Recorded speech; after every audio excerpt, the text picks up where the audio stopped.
ഇന്ന് എല്ലാവർക്കും ഇഷ്ടപ്പെട്ട ഒരു റെസിപ്പി ആയിട്ടാണ് ഞാൻ വന്നിരിക്കുന്നത്. ചിക്കൻ ഫ്രൈ ആണ്. വളരെ എളുപ്പത്തിൽ നല്ല സിമ്പിളായിട്ട് നമുക്ക് ചിക്കൻ ഫ്രൈ എങ്ങനെ ഉണ്ടാക്കാൻ നോക്കാം. നല്ല ടേസ്റ്റാണ്, വളരെ എളുപ്പമാണ് ഉണ്ടാക്കാനായിട്ട്. അപ്പം എല്ലാവരും ഇതൊന്ന് ട്രൈ ചെയ്ത് നോക്കണം കേട്ടോ. ഞാൻ ഈ പറയുന്ന രീതിയിൽ ചിക്കൻ ഫ്രൈ ഉണ്ടാക്കുന്നത്. അപ്പം നമുക്ക് നോക്കാം എങ്ങനെയാണ് ചിക്കൻ ഫ്രൈ വളരെ സിമ്പിളായിട്ട് എങ്ങനെ ഉണ്ടാക്കാൻ നോക്കാം. ഫ്രൈ ഉണ്ടാക്കാനായിട്ട് ഞാനിവിടെ ഒരു ചിക്കനാണ് എടുത്തേക്കണത്. ഒരു 2 കിലോ ഒക്കെ ഉണ്ടായിരുന്നു കേട്ടോ. മീറ്റ് തന്നെ 2 കിലോ ഉണ്ടായി. അപ്പോൾ ഞാനത് ഇങ്ങനെ ഇതുപോലെ പീസൊക്കെ ഇങ്ങനെ വരഞ്ഞ് വെച്ചിട്ടുണ്ട് കേട്ടോ. അപ്പോൾ ഇങ്ങനെ വലിയ കഷ്ണങ്ങളാക്കിയിട്ടാണ്, ഒരു 10-22 കഷ്ണങ്ങളൊക്കെ ആക്കിയിട്ടുള്ളൂ. അപ്പോൾ കുറച്ച് വലിയ കഷ്ണങ്ങളാണ് ഫ്രൈ ചെയ്യുമ്പോൾ. അപ്പോൾ നമുക്ക് ഇതിലെന്തൊക്കെ സാധനങ്ങളാണ് ഇത് മാരിനേറ്റ് ചെയ്യേണ്ടത് എന്തൊക്കെയാണെന്ന് നമുക്കൊന്ന് നോക്കാം. അപ്പോൾ ഫസ്റ്റ് തന്നെ ഞാൻ ഇതിൻ്റെ ഉള്ളിലേക്കാണ് നമ്മൾ മിക്സ് ചെയ്തിട്ട് ഇത് പുരട്ടേണ്ട ആവശ്യമൊന്നുമില്ല. നമ്മൾ വളരെ എളുപ്പത്തിൽ ചിക്കൻ ഫ്രൈ ചെയ്യുന്നതാണ്, കുറച്ച് ഇൻഗ്രീഡിയൻസ് വെച്ചിട്ട്. അപ്പോൾ ഫസ്റ്റ് തന്നെ നമുക്ക് ഒരു മുട്ട പൊട്ടിച്ച് വയ്ക്കാം.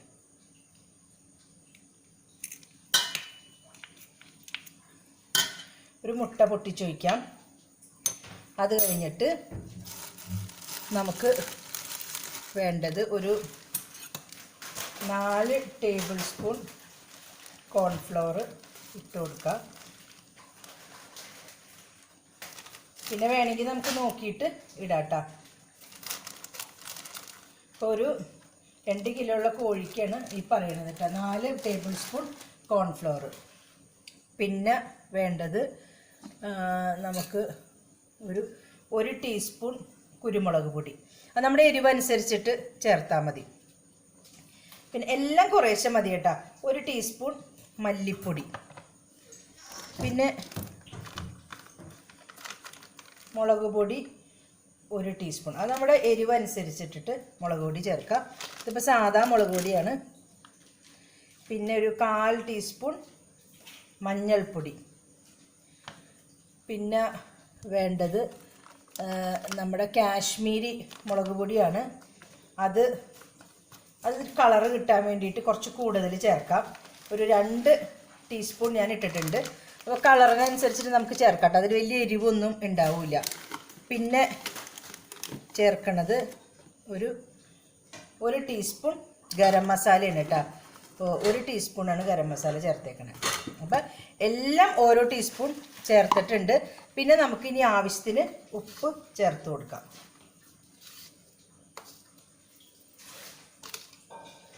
ഇനി നമുക്ക് ഇതെല്ലാം കൂടി ഒന്ന് മിക്സ് ചെയ്യണം. അപ്പോൾ ഇതിൻ്റെ കൂടെ നമുക്ക് ഒന്നെങ്കിൽ ചൊറുക്ക അല്ലെങ്കിൽ ചെറുനാരങ്ങ നീര് പിഴിഞ്ഞൊഴിക്കണം. അപ്പം ഞാനിപ്പോൾ ഇവിടെ ചെറുനാരങ്ങയാണ് പിഴിഞ്ഞൊഴിക്കാൻ പോണേ. അപ്പോൾ ഒരു ചെറുനാരങ്ങ, ഒരു മീഡിയം സൈസ് ചെറുനാരങ്ങയാണ് ഞാൻ പിഴിഞ്ഞൊഴിക്കാൻ പോണേ കേട്ടോ. അപ്പം ഞാൻ ഒരു ചെറുനാരങ്ങ ഫുള്ള് പിഴിഞ്ഞൊഴിക്കുന്നുണ്ട്.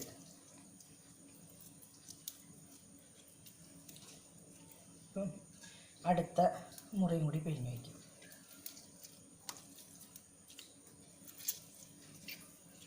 എല്ലാം ഓരോ ടീസ്പൂൺ മതിയിട്ട്. ഞാനതിൽ കുരുമുളക് പൊടി നമ്മുടെ എരിവിനനുസരിച്ചിട്ട്, കാശ്മീരി ചില്ലി പൗഡർ കളർ കിട്ടാൻ വേണ്ടിയിട്ടാണ് ഞാൻ ചേർത്തേക്കണത്. 2 ടീസ്പൂൺ ചേർത്തിട്ടുണ്ട്. ബാക്കി എല്ലാ പൊടികളും 1 ടീസ്പൂണാണ് ചേർത്തേക്കണത്. ഇനി നമുക്ക് നന്നായിട്ടൊന്ന് മിക്സ് ചെയ്യണം. നമ്മുടെ ചിക്കൻ ഞാൻ നന്നായിട്ട് മാരിനേറ്റ് ചെയ്തിട്ടുണ്ട്. വെള്ളം ഒട്ടും ഒഴിക്കരുത് കേട്ടോ. നന്നായിട്ട് പതുക്കെ നന്നായിട്ട് കുഴച്ച് മിക്സ് ചെയ്താൽ മതി. കോൺഫ്ലവറൊക്കെ 4 ടേബിൾ സ്പൂൺ തന്നെ മതി. ഞാൻ ആ പറഞ്ഞ അത്രയും തന്നെ പൊടികൾ കറക്റ്റായിട്ട് ഇട്ടാൽ മതി. കറക്റ്റ് പാകമാണ്. അപ്പോൾ ഇനി ഇത് നമുക്കൊരു അരമണിക്കൂർ, ഞാൻ എപ്പോഴും ഫ്രൈ ചെയ്യണ ഇതിൽ ഞാൻ പറയാറുണ്ട് അരമണിക്കൂറെങ്കിലും മിനിമം വെക്കണമെന്ന്. അപ്പം ഞാൻ പക്ഷേ ഇത് ഓവർനൈറ്റാണ് വെക്കാൻ പോണത്. ഞാനിപ്പോൾ ഇത് ഫ്രിഡ്ജിലോട്ട് ഒരു റാപ്പ് ചെയ്തിട്ട് ഒരു ഫ്രിഡ്ജിലോട്ട് കയറ്റി വെക്കും. അത് കഴിഞ്ഞിട്ട് നാളെ രാവിലെ എടുത്തിട്ടാണ് ഞാൻ ഫ്രൈ ചെയ്യുക. അപ്പം നന്നായിട്ട് പിടിച്ചിട്ടുണ്ടാവും. നമ്മൾ ഇങ്ങനെ വരഞ്ഞ് കൊടുത്തിട്ടില്ലേ, അതിലുള്ളിലേക്കൊക്കെ നന്നായിട്ട് തേച്ച് വെച്ചിട്ടുണ്ട്. അപ്പം നന്നായിട്ട് പിടിച്ചിട്ടുണ്ടാവും ചിക്കൻ. പിന്നെ മെയിനായിട്ട് ഞാൻ ഇഞ്ചിയും വെളുത്തുള്ളി ഇടാൻ മറന്നു. ഇതൊന്നുമല്ല, ഇഞ്ചിയും വെളുത്തുള്ളി ഇടണ്ട. അതിട്ട് കഴിയുമ്പോൾ നമ്മൾ ശരിക്കും ഇങ്ങനെ പിടിക്കും, പാത്രത്തിൽ ഒട്ടിപ്പിടിക്കും. അപ്പോൾ അത് വേണ്ട. അത് നമുക്ക് വേണമെങ്കിൽ ഇഞ്ചിയും വെളുത്തുള്ളിയും ചതച്ചിട്ട് ഒന്ന് ഫ്രൈ ചെയ്തിട്ട് അതിൻ്റെ മുകളിലേക്ക് ഇടാം. പച്ചമുളക് വേണമെങ്കിൽ അതൊക്കെ അങ്ങനെ ചെയ്തിടാം കേട്ടോ. അപ്പോൾ അതൊക്കെ നമ്മുടെ ഇഷ്ടമാണ്. വേണമെങ്കിൽ ചെയ്താൽ മതി, ഇല്ലെങ്കിൽ വെറുതെ ഇങ്ങനെ തന്നെ ഫ്രൈ ചെയ്തെടുക്കാം. പിന്നെ ഒരു കാരണവശാലും വെള്ളം ഒഴിക്കരുത് ഇതിൽ.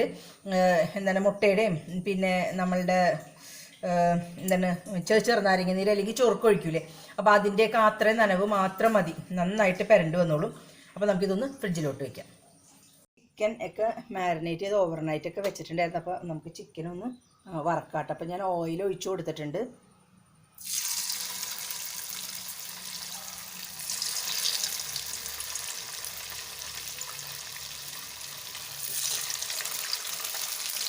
ഓരോന്നായിട്ട് ഇട്ടിട്ടേ വറുത്തെടുക്കാം.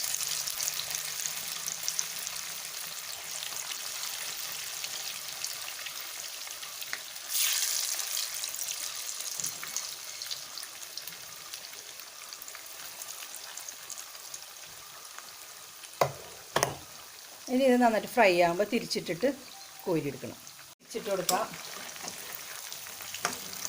ഒരു സൈഡ് നന്നായിട്ട് മൊരിഞ്ഞിട്ടുണ്ട്.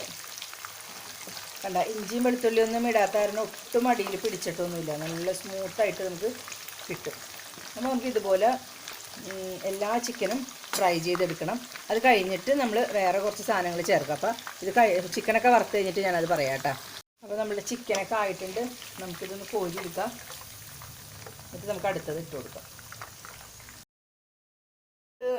ചിക്കൻ വറുത്ത് കഴിയാറായി.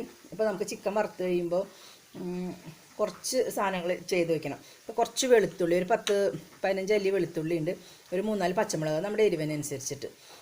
ഇഞ്ചി ചേർക്കണ്ട. ഇത് രണ്ടും കൂടി ഒന്ന് ചതയ്ക്കണം. ചതച്ചിട്ട് ആ ഓയിലിൽ നിന്ന് കുറച്ച് ഓയിലെടുത്തിട്ട്, നമ്മൾ ചിക്കൻ വറുത്ത ഓയിലിൽ നിന്ന് കുറച്ച് ഓയിലെടുത്തിട്ട് ഇതിട്ടൊന്ന് വഴറ്റി കൊടുക്കണം. പിന്നെ നമുക്ക് സവാളയും വറുത്ത് നമുക്ക് ഇടണം കേട്ടോ. അപ്പോൾ ഞാൻ ചതയ്ക്കട്ടെ. അതുപോലെ പതുക്കൊന്ന് ചതച്ചെടുത്താൽ മതി. മുഴുവനായിട്ട് ഇങ്ങനെ അരച്ചെടുക്കണ്ട, പതുക്കൊന്ന് ചതച്ചാൽ മതി. അപ്പോൾ ഇങ്ങനെ വലുതായിട്ട് കിടക്കണം. അപ്പോൾ ഇത് നമുക്കൊന്ന് മുപ്പിച്ചെടുക്കാം. ചിക്കനൊക്കെ വറുത്ത് കഴിഞ്ഞ് അപ്പോൾ ഞാൻ ഇതുപോലെ ഒരു വലിയ സവാള അങ്ങനെ നൈസായിട്ട് കട്ട് ചെയ്തെടുത്തിട്ടുണ്ട്. അപ്പോൾ അത് നമുക്കൊന്ന് വറുത്തെടുക്കാം.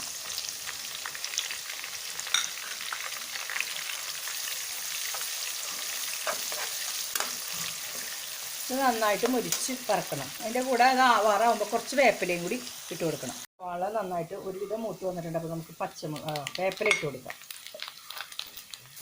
എന്നിട്ട് നമുക്കിത് കോരി മാറ്റാം.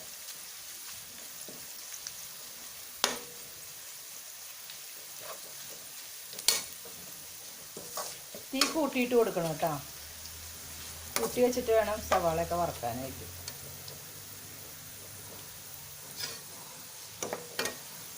ഇതായിട്ടുണ്ട്. നമുക്കപ്പോൾ ഇതൊന്ന് കോരിയെടുക്കാം.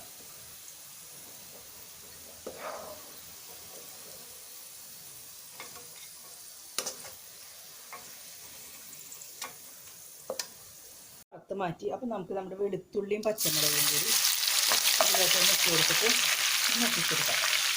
ഒന്ന് മൊരിച്ചെടുക്കണം.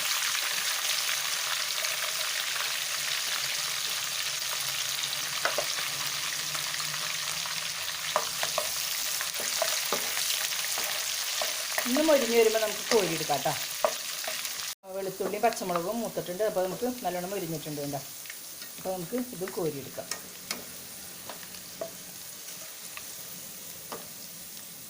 ഫ്രൈ ഞാനൊരു പാത്രത്തിലോട്ട് ആക്കിയിട്ടുണ്ട്. അപ്പോൾ അതിൻ്റെ മുകളിലേക്ക് നമുക്ക് ഇതൊന്ന് ഇട്ട് കൊടുക്കാം.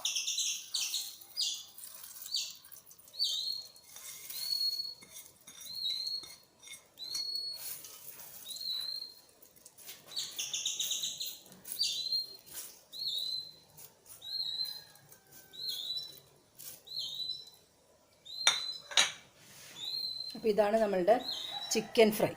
ഞാൻ ഉണ്ടാക്കുന്ന ചിക്കൻ ഫ്രൈ ഇങ്ങനെയാണ്. അപ്പോൾ ഇതൊക്കെ ഓപ്ഷനലാണ്. ഇത് വേണ്ടാന്നുണ്ടെങ്കിൽ നമുക്ക് ചെയ്യണ്ട കേട്ടോ. പക്ഷേ ഇത് ആ വെളുത്തുള്ളിയും പച്ചമുളകും ഒക്കെ വറുത്തിട്ട് ഇടുമ്പോൾ അതും കൂട്ടി കഴിക്കുമ്പോൾ നല്ല ടേസ്റ്റാണ് ചിക്കൻ. അപ്പോൾ എല്ലാവരും ഒന്ന് ട്രൈ ചെയ്ത് നോക്കാം. ഇതൊക്കെ ക്രിസ്മസിന് എല്ലാവർക്കും വേണമെങ്കിൽ ഉണ്ടാക്കാം. അതിന് വേണ്ടിയിട്ടാണ് ഞാനിപ്പോൾ ഇതൊക്കെ ഈ വീഡിയോസൊക്കെ ഇടുന്നത്. അപ്പോൾ എല്ലാവരും എൻ്റെ ചാനലൊന്ന് സബ്സ്ക്രൈബ് ചെയ്യാം കേട്ടോ. പിന്നെ കമൻറ്റൊക്കെ ചെയ്യുക, ലൈക്ക് ചെയ്യുക, ഷെയർ ചെയ്യുക. Thank you.